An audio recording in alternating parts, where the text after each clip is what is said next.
of appeasing terrorists. Well, let's get some reaction now from the Shadow Finance Minister, James Paterson. James, thanks for your time this morning.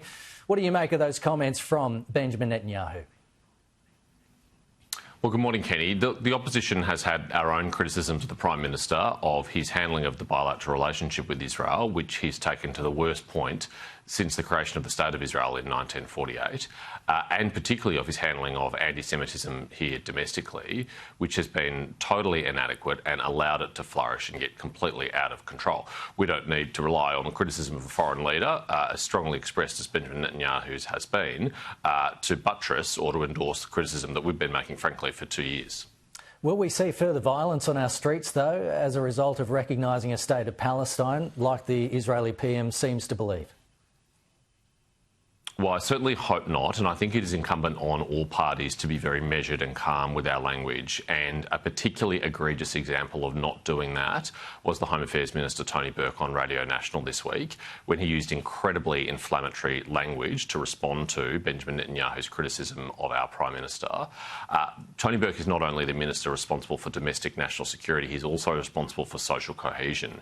And at a time when we need the temperature turned down, he turned the temperature right up to 11. And it was so bad that even his fellow Labor colleague Josh Burns felt the need to publicly call him out for his language.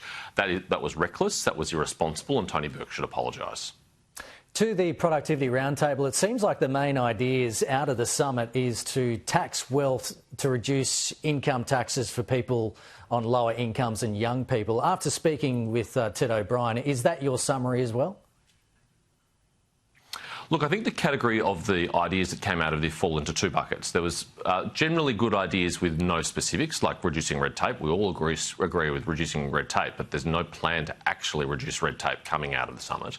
Or actually quite bad ideas that the government doesn't have a mandate for because they didn't take it to the Australian people at the election. And firmly in that category are the tax increases that Jim Chalmers has put on the table. You know, Anthony Albanese only said last week that the government would not make any tax changes that they didn't take to the election, and yet Jim Chalmers wasn't able to make that same commitment at his press conference yesterday, and is ominously talking about what sound like quite significant tax changes to fix his spending problem. What we need in Canberra is some fiscal discipline, and as my colleague Ted O'Brien has said, we need to reassert the fiscal rules that govern spending in Canberra, and you don't have to rely on the opposition for that. You know, eminent commentators like Phil Lowe, the former RBA governor, and Ken Henry, the former Treasury Secretary, are also calling for that kind of fiscal discipline.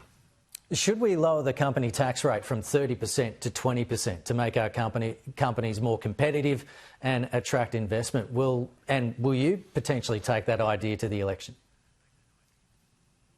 Well, the Turnbull government reduced the company tax rate for small businesses to 25% and sought to reduce the company tax rate for large businesses down to 25%, but was unsuccessful in the Senate.